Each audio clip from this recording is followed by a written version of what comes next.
see in its daylight, the protection to all segments of industries were required.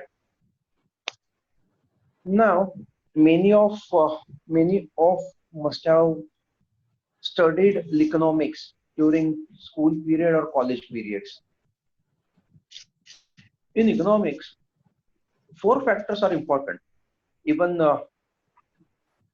during last lockdown, our prime minister also said that some else are important: labor, land, liquidity. The old theory of economics says capital cell, that is CELL, capital, entrepreneur, labor, and land. So 25% of any economy fully depends upon the workforce.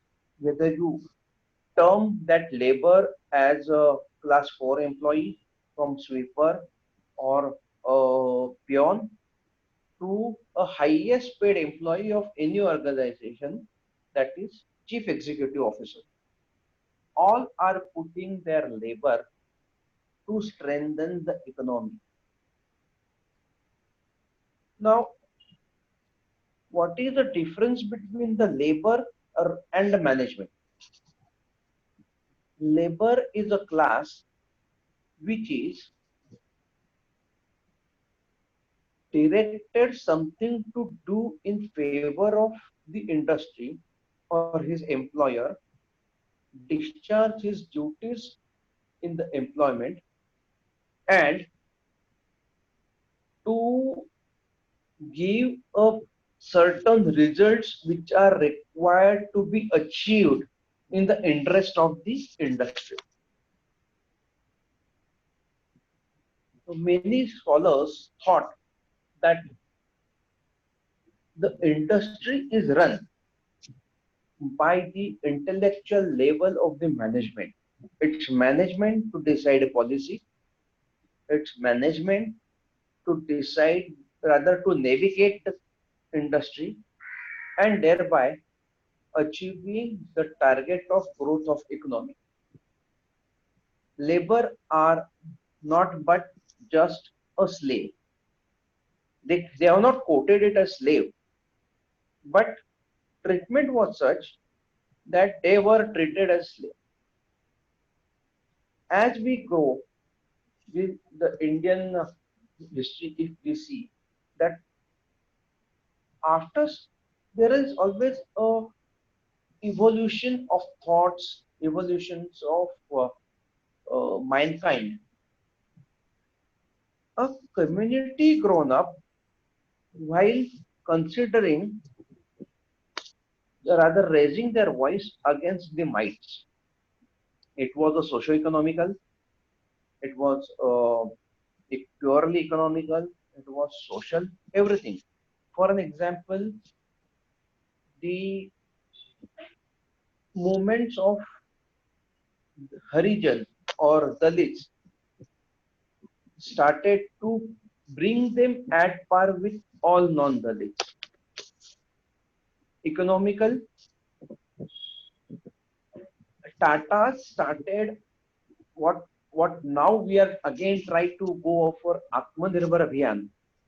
The Tatas have started their first iron and steel plant at Jamshedpur.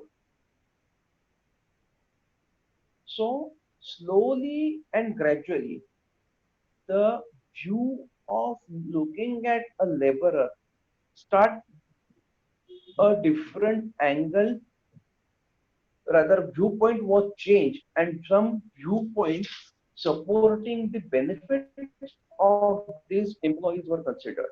Then unionism came, the Trade Union Act, the first Trade Union Act was enacted, then Bombay Dispute Act was enacted, protecting the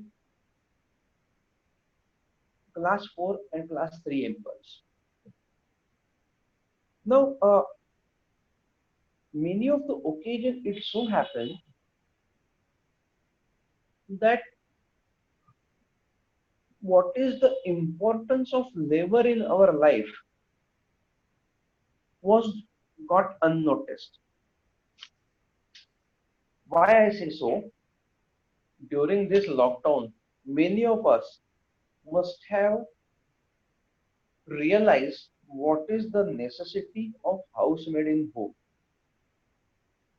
We have to wash the dishes, we have to clean the floors, we have to do the sweeping work, we have to, in fact, for some people who both parents are employed, we are required to cut the vegetables, we are required to prepare food. Everything, many of the houses, maid is employed. And because they are not there, we have to put our extra efforts. So you would have realized what is the underlying, rather it is an underlying feature of importance of labor. Now, once labor is important, what is the importance towards the, what is the duty of the state? As we all know, state is a authority which is a welfare state. Take an example. If you are employed, or I know you all are young people, but if we consider that you are employed and one fine morning you are fired, left with no opportunity to explain yourself, or without affording any opportunity to you to say that why I am not required to be thrown out, or whether company requires me, or management would have said, okay, Mr. A, you are asking for rupees 10,000 for a month. I am getting in person for 9,000. Therefore, I am saying bye bye to you, and I would be engaging the person who is ready to get engage himself for rupees 9,000. Will it not amount to injustice to the person who is already in the employment? Now, how it could be protected? The British government has thought fit to protect the employment or to protect these unorganized class of society, and enacted Trade Union Act, enacted a beneficial legislation, like if somebody come across to an accident and lost his life or lost his limb or lost his working capacity, then Workman Compensation Act is enacted in 1923, which is still in operation. Thereafter, to get united is one of the right of the person. Therefore, Trade Union Act is enacted in 1926. As there was a evolvement, rather the uh, evolution of humankind, the Industrial Dispute Act is enacted, so that if there is a dispute between employer and workers, employers and employers, workers and workers, if there is a dispute which can be solved, and it can be solved in such a way that independent machinery, uninfluenced machinery, by either by the executive or by the legislative, so it's a part of judiciary, is created. These all are tribunals. Before Industrial Dispute Act, there were various discriminations in an establishment between two employees. For an example, if we are in a, just to quote an example, I'm not blaming anyone. When we are in a school, two or three students were favored, and they were offered for all competitions. They are all favored for teaching. They are all favored for taking part in gathering, etc., etc. So that is a discrimination against a pure quality.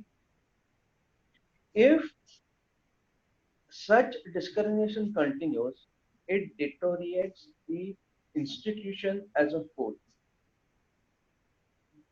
Similarly, if there is a discrimination among the employees, it does deteriorate the quality of an institution.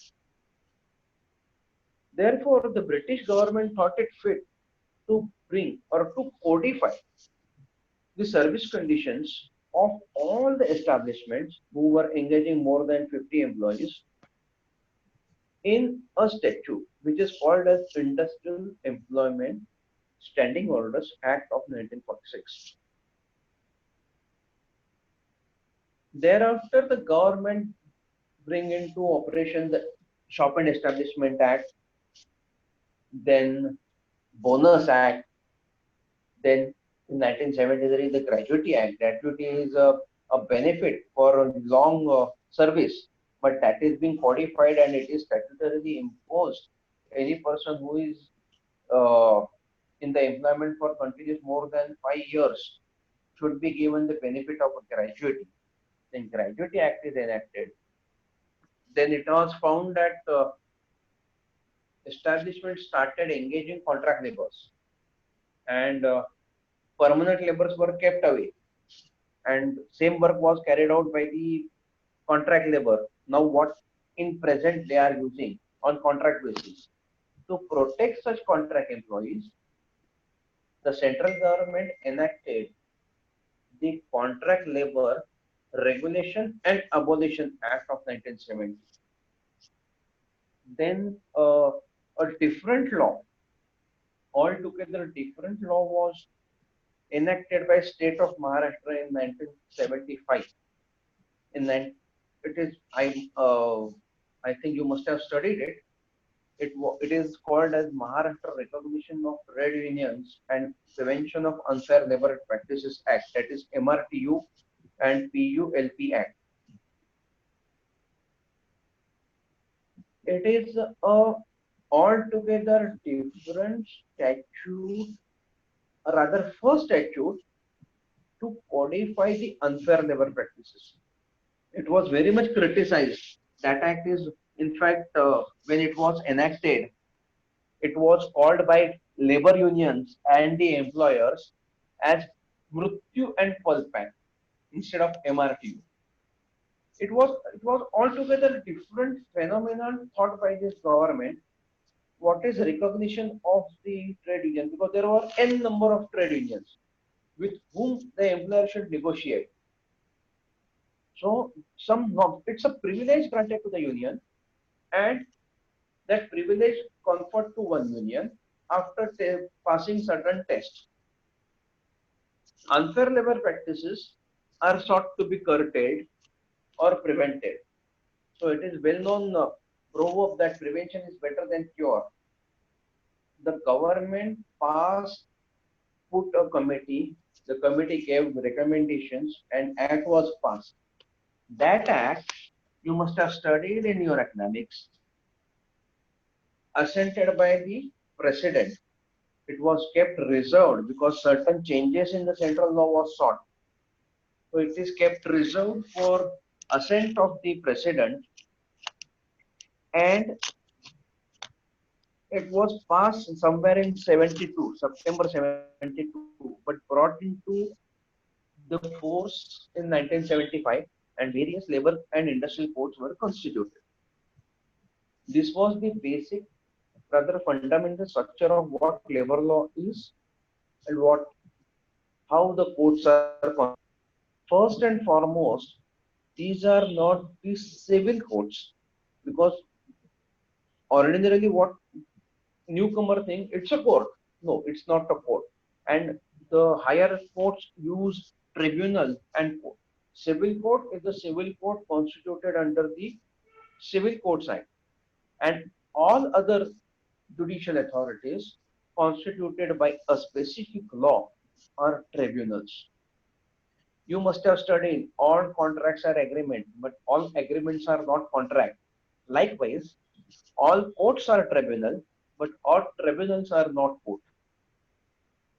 Tribunal are having their own procedure, not bound by civil procedure code or criminal procedure code unless the statute which makes it applicable. So in Maharashtra, now I'm turning to the basic uh, topic of labor industrial service and practice in the labor and industrial courts. Now the courts are constituted are under either Industrial Disputes Act or Bombay Industrial Relations Act or under the MRTO and USP Act, or those are certain authorities under various labor laws. So all these are tribunals. Now once it is a tribunal, what procedure would be applicable? Obviously, because uh, 3 years or 5 years students would be taught of civil procedure code or criminal procedure code. These are the basic rules of procedures in the courts. Now, industrial and labor codes have their own regulations. Industrial and labor codes governed by their separate legislative regulations. These regulations are either made by the state government or by the code itself. If you refer to the definitions or the quality of the judges under BIR Act or MRTU Act or Industrial Disputes Act, you will find these codes are in statute empowered as high court level, industrial tribunals rather. The person who is qualified to be appointed as a high court judge or has been a high court judge, then such person can be appointed as the presiding officer or judge of the industrial tribunal or industrial court. The labor court, any person who can be appointed as a district judge can be appointed as a labor judge. The length of practice for industrial court to be direct appointment is 10 years, and for the uh, labor judge is 7 years. Why this is a this specific qualification is rather a different qualification is granted to these courts? Obviously, because any person who is new in the field must be uh, rather eager to know what exactly why it is so. Here a little difference. It is little difference between the civil practice and the labor practice is this. The civil practice, the courts are there to solve the dispute, but not to create a contract. Whatever contract, if breached, there is a remedy to pay damages. In very rare cases, a specific performance is granted. In industrial and labor tribunals, the courts are not just the courts which will declare, yes, there is a breach and therefore compensation. No. If there is a breach and a case is made out, the contract will be restituted. Again, a person who was thrown out of employment will be sent back for the employment as if he is never terminated. It is a code which directly relates with the socio-economical condition of any nation. Now you must have seen in recent days, the Supreme Court has taken the suo motu cognizance of migrant laborers. What has happened that because of all of a lockdown, for first 21 days they could sustain. Lockdown was extended, the industry was closed, and thus they thought it fit, instead of getting themselves suffered from unemployment, it is better to go back to the original place, to migrate back to their original state. And the movement was restricted, so they started their journey by walking throughout up to from Mumbai, Pune to Uttar Pradesh, Himachal, etc. They were unprotected. The Supreme Court taken in cognizance. No, no, why you have left them open? And therefore, the Supreme Court has taken a cognizance. So we do consider laborer as a big segment of the industry because he has no choice. He has to work to earn, to live. He has to work because if there is no employment, it is not authorized to live by adopting theft or fooling others and by robbery. It's offense. You are not supposed to.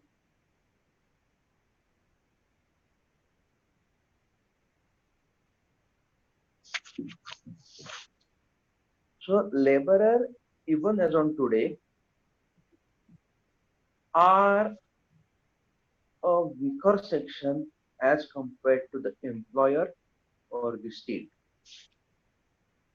Therefore, all these laws do consider the hardship caused to all these laborers.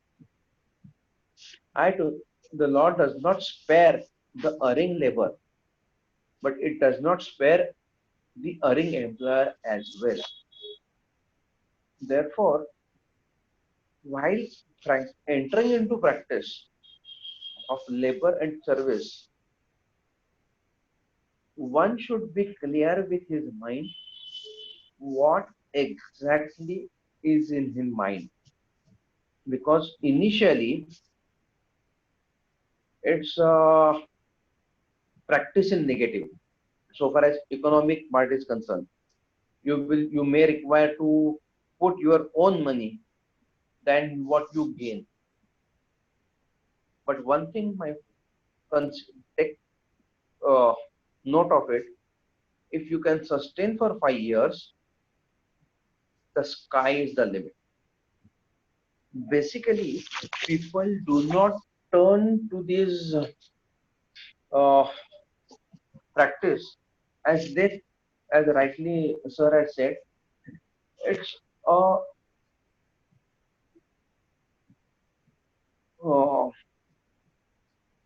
what one can say, it's hardly seen or hardly realized sector of law. It is always a secondary importance was given for labor and industrial practice. Unfortunately, the law which directly touches to the social psychology is given secondary importance because it is only laborers are coming, so what are they will able to give? It's altogether different practice. If you give them more, you will get benefit of more.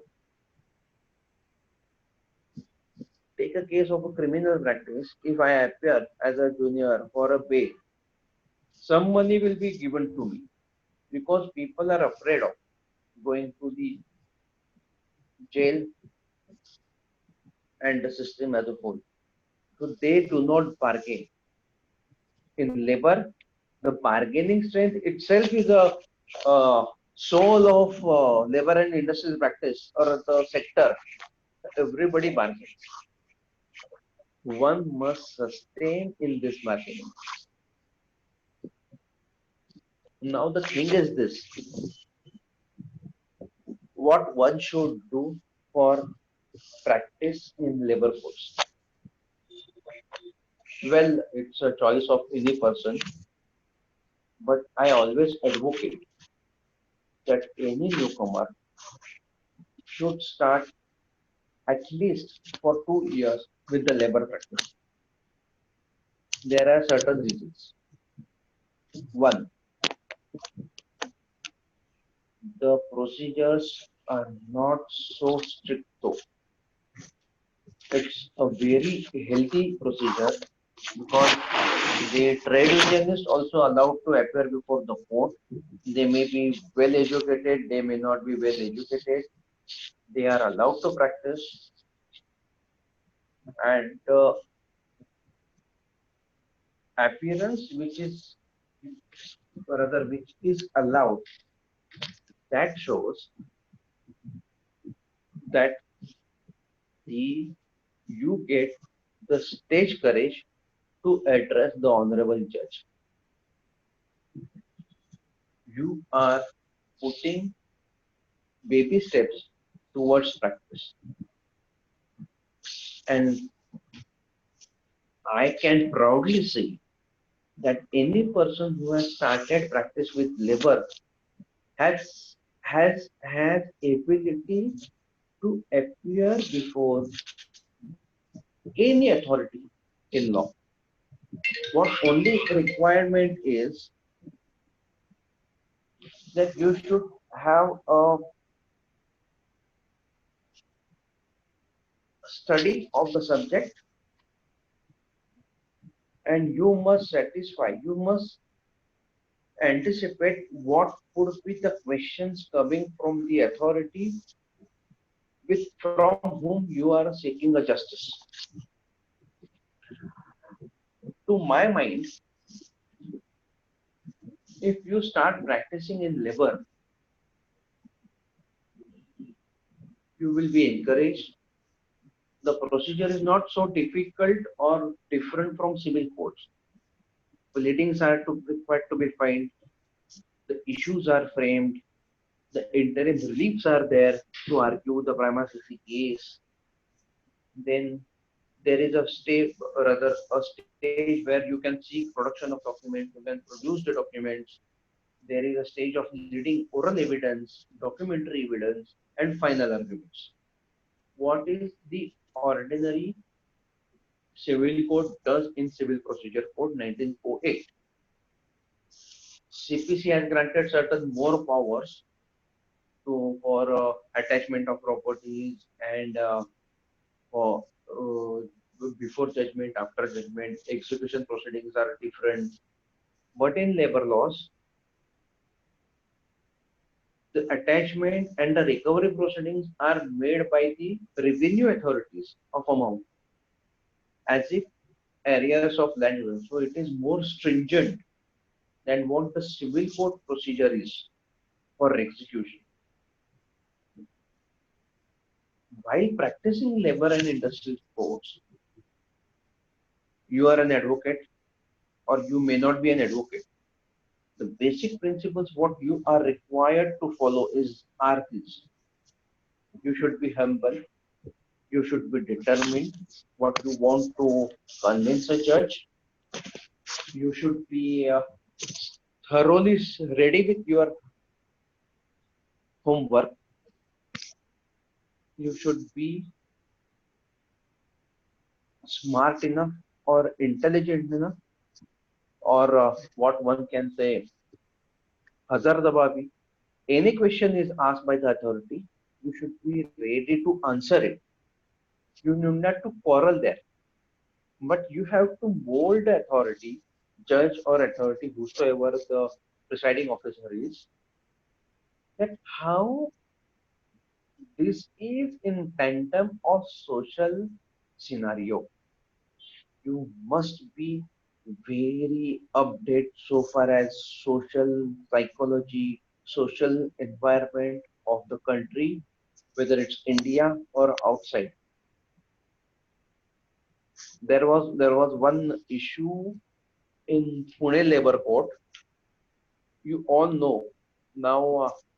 what we have a motherboard nowadays. Every electronical device is based on some board, copper clad laminate. Every circuit is passed through that. Everything is imported from China. I'm talking about way back in 1998, and anti-dumping policy was adopted by Union of India somewhere in 2003.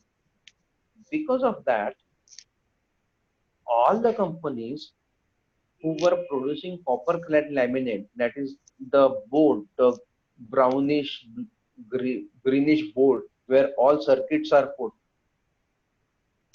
all companies were forced to shut down because that board cost itself is more than what the price in the market of the copper clad laminate imported from China. There a litigation arose while closing down the company, whether the company is justified or not in closing down. There were more than 100 employees, so permission was required. The permission was referred for adjudication to the tribunal. The lawyer, who happened to be a very senior lawyer, he argued what he submitted to the court was, sir, yes, by closing down the company, I am making 100 of employees unemployed. But if we consider the social economic status of proper clad laminate, even if I do not terminate them, my company will die as it is without any money. And the company would not be able to pay the legal dues, minimum legal dues to the employees. The scenario was such. The court upheld his contention, saying that yes, if we do not grant him permission, the entire economic position of the company will get paralyzed and nothing will be recovered either to employees nor to the company.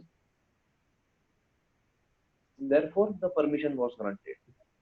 In another case, in similar situation, one company, it is a well-known company in the business of air conditions, refrigerators, they closed one plant at Thane.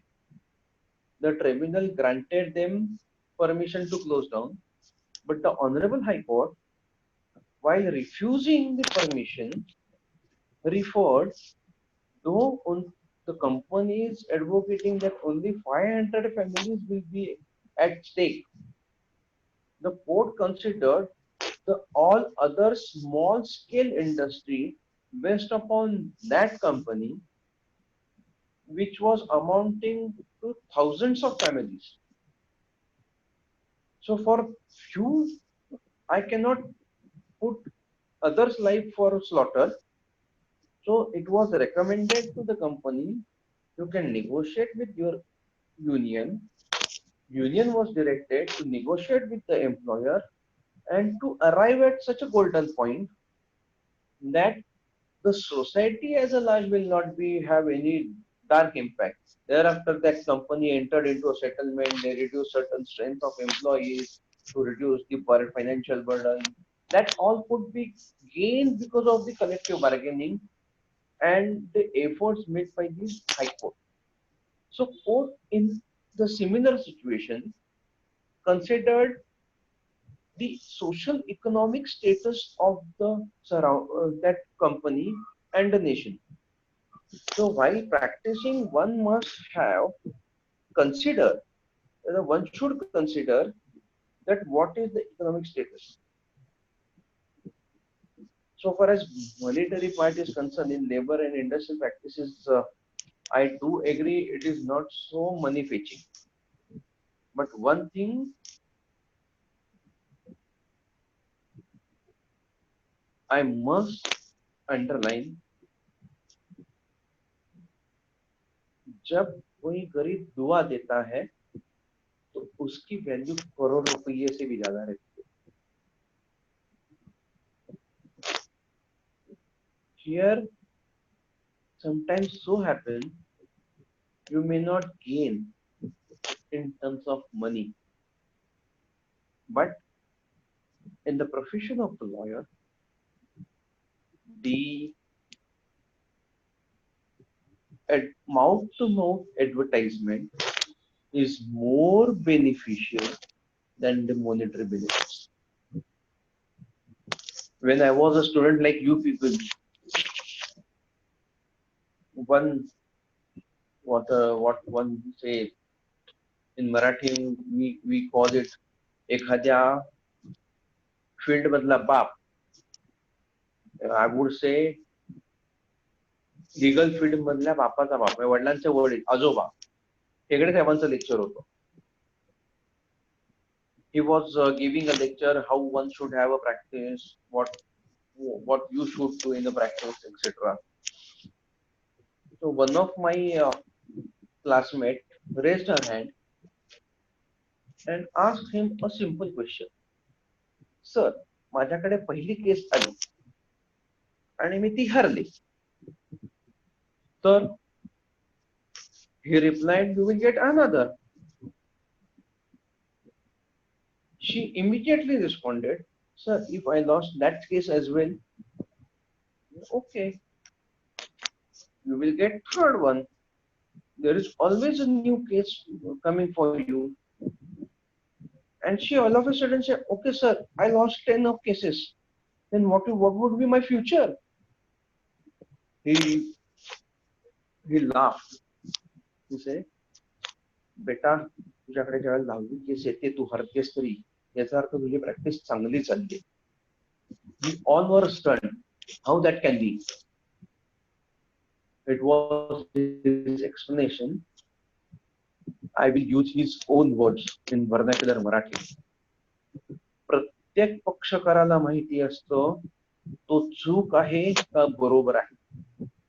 त्याच्या वकिलाकडनं एवढ्याच अपेक्षा असतात की त्याची जी बाजू असेल ती बाजू माझ्या वकिलाने प्रामाणिकपणे आणि 100% कोर्टासमोर मांडली पाहिजे. जर का ती बाजू व्यवस्थित मांडली गेली तर कुठलाही पक्षकार आपल्याला बदवा देत नाही, कारण त्याचा जो कॉन्शियस असतो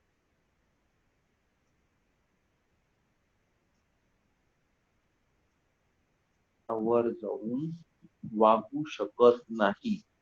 जर का त्याचा कॉन्शियस व्यवस्थित असेल, त्याला माहिती असेल तो किती पाण्यात उभा आहे, तर तो हरला तरी हा वकील चांगला केस लढतो म्हणून दुसरा पक्षकार तुमच्याकडे घेऊन येतो. These were words of the legendary advocate in Thane, Prabhakar Hegde. Now, these statements are always applicable to any kind of practice. You may go for civil court practice, you may go for criminal law practice, you may go for revenue law practice, you may go for cooperative law practice, you may go for industrial labor practice, and you may go to High Court or Supreme Court. Whatever practice you want to enter into, do it honestly, give your 100%. The results are destiny. You can't change one's destiny. You can always fight against it. You may succeed at the apex level, but don't stop fighting honestly. Similar is the situation in the labor and industry. You honestly practice, you should deliver 100% of your abilities and expectations of the client. Results, whatever the results may be, but you will be succeeded as a good lawyer. And once you succeed as a good lawyer, the money will start flowing at you. There is always a waiting period in any practice. It's not like that.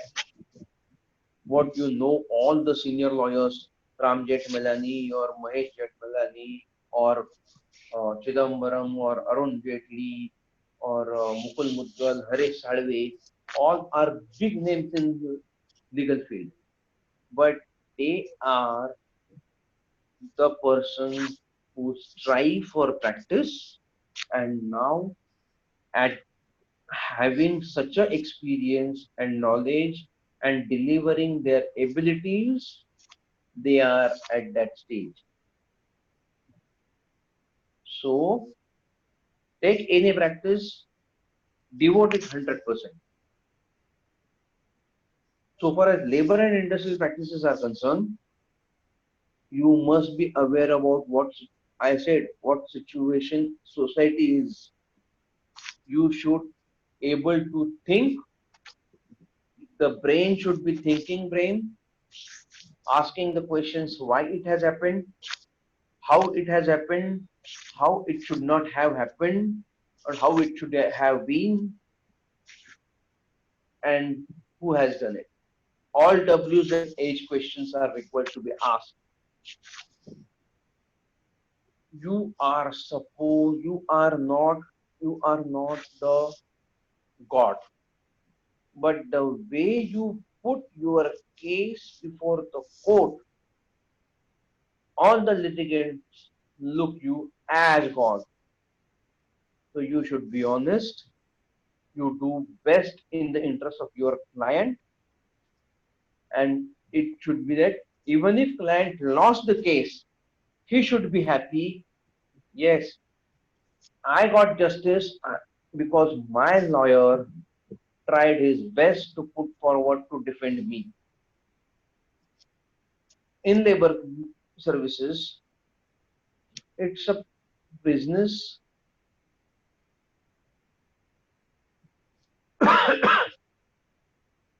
It's not a business as a profession. It's a noble profession in the interest of the well-being of the society. The lawyers do make the society, the lawyers destroy the society. So constructive and destructive works are done by the lawyers. If you just it's out of curiosity or out of context of this subject, many of the legislative members who create law are from the legal fraternity. If you refer from 1950, Nehru, Ambedkar, Tilak, all are law graduates, all were law graduates. Even as on today, the top political leaders are law graduates. The field of lawyer is a constructive field. Field of lawyer is a destructive field. Sometimes, in the interest of your client, you create certain damage unknowingly. I'm using this word unknowingly to the society. Take a case that you are defending an employee who is habitually damaging the business of the employer, and you are successfully defending him in the court. He would be he would be of his own psychology. अरे माझा वकील तर मला वाचवतोय. He may go on damaging the business of the employer. That is not a good example to put forward. You must be bold enough. If you feel that no, your client is wrong, you must tell him you are wrong. I will defend you, but you are wrong. Make him realize that yes, he is wrong. Unless you make realize the client, you will not do the constructive work. Similar is the case in the criminal law. If one offender continues to get released on the benefit of doubts, he will continue to be an offender. Unless, as a lawyer, you make him realize what he is doing is wrong, it will be a destructive to the society. Therefore, labor and service practice will have, if you are interested, you are always welcome. There is a competition, there is a requirement of sustainability, but it is altogether a different field. You think of the society, for the society, through your noble profession. This is a profession which really, what I said right now, is a constructive profession. You must come with the positive thoughts before the quotes, and therefore it's a profession as a whole, though it is not so monetarily beneficial, but it is a profession of complete job satisfaction. Here, a little contrary, you get satisfaction of the job first, and later on you are paid, because unless I am satisfied with my work, unless I have a fame at my credit, nobody is going to pay.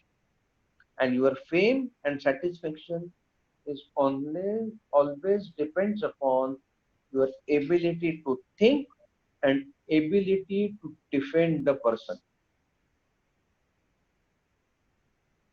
Therefore, to sum up the all 45 minutes,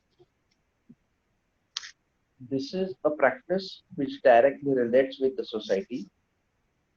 This is a practice which directly deals with human beings, human wishes, human think tracks, human behavior in the society. And therefore, it's a complete live practice. It's not a practice of the unnecessary creation of ego arising out of some land dispute or property dispute. It's a field where the survival of the employer and the employee is at stake. By this practice, you help either of them to survive in the society. It directly has a connection with Article 21, right to life. It has a direct connection with Article 14, 15, and 16, right to equity and right to employment. The labor is a field which is which is given a secondary importance, but the results are such which gives a primary effect on the economics of any country. For an example, nowadays there is a trend to modify the labor laws, but which is not in the benefit of the labor. If you go outside of India, one of my friends working in France, he says there is a hire and fire policy, but while you are firing out the employee, you are the employer is under obligation to pay 8 months gross wages to that person who is fired from the employment. So almost the 3 quarters of an year are required to be paid, which is not in India. India is only 15 days per completed year. आज जर का मला काढायचं असेल तर मला पुढच्या 8 महिन्याचा इन्क्लुडिंग ऑल द अलाउन्सेस पगार द्यावा लागतो बाहेर देशामध्ये, युरोपामध्ये एस्पेशली, किंवा अमेरिकेमध्ये पण. आपल्याकडे तेवढे स्ट्रिंजंट नाहीयेत लेबर लॉज. आपल्या इथे कायम लॉस शोधले जातात, बोंबाबोंब केली जाते की बाबा लेबरचं असेल, लेबरचं असेल. पण लेबर पण एक माणूस आहे. They are also a human being. There is always a capacity to work, and that capacity has to be assessed. For an example, आज जर का ठाण्याला एखादं तुम्ही जर का कॉलेजला येताय, ठीक आहे, केस फॉर्म कर्जत, कर्जत पासून ठाण्याला यायला 2 तास, ट्रेन मध्ये जी काही मारामारी होते ती, जाताना ते, आणि तेवढ्या वेळामध्ये तुमचे प्रोफेसर जर का तुम्हाला शिकवतात, तुम्ही तुम्ही कधी कधी म्हणता याला काय बोर मारतो प्रोफेसर, पण प्रोफेसर पण तेवढंच काम प्रामाणिकपणे करत असतो. तो पण तेवढ्याच गर्दीतून येत असतो, तो पण तेवढ्याच धक्काबुक्की करून येत असतो, आणि ते दिल्यानंतर मुलांना शिकवायला म्हणून त्याने फ्रेश राहायचं असतं. ही सगळी सोशल जो ऍटमॉस्फिअर आहे त्याच्यावरती बरचसं डिपेंड आहे.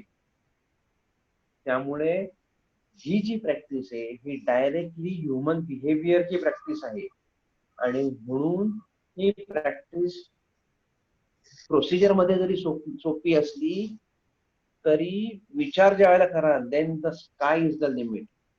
And if you are having a thinking brain then the sky is the limit. You can fly through whole air. If you are a fish, you can go as deep as it can be in the ocean. So there is no restriction or there is no out limit of practicing labor and industrial codes. He practice कधीही संपणार नाही. जोपर्यंत discrimination आहे तोपर्यंत labour आणि service ची practice जिवंत राहणार. And that is the gospel truth. म्हणून ही प्रॅक्टिस इग्नोर करू नका. And for the reasons what I have stated, money will come if you have patience. Patience are always paid. It's my personal experience. I had patience. Now I am in plus.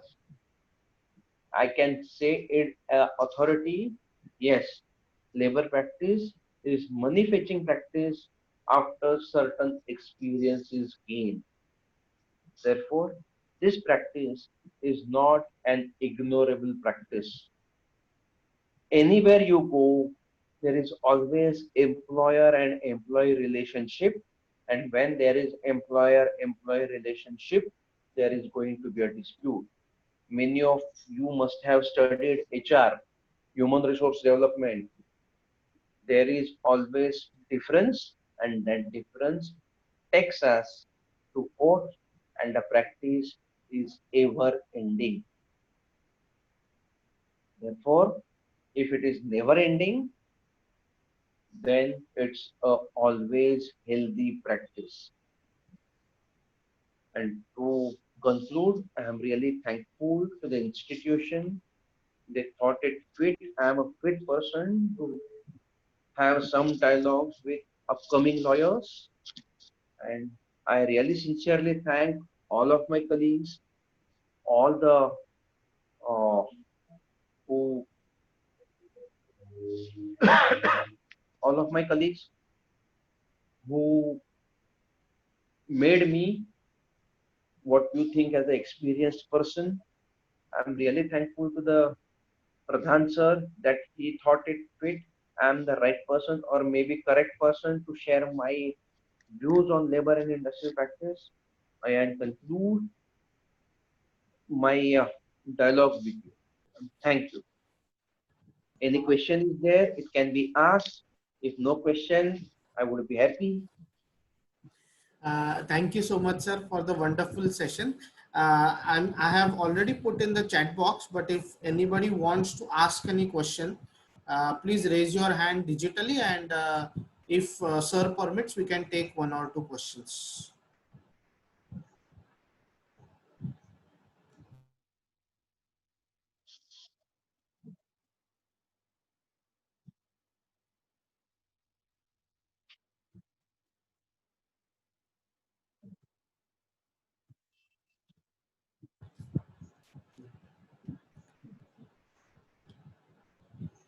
I don't think so, sir. There are any questions. So can we go to the concluding part of the session? Is that okay, sir? Yes, sir, no problem. I request Ankita from FYBLS to kindly propose the vote of thanks for today. Ankita, thank you. Good afternoon, everyone. I, Ankita Jadhav from FYBLS.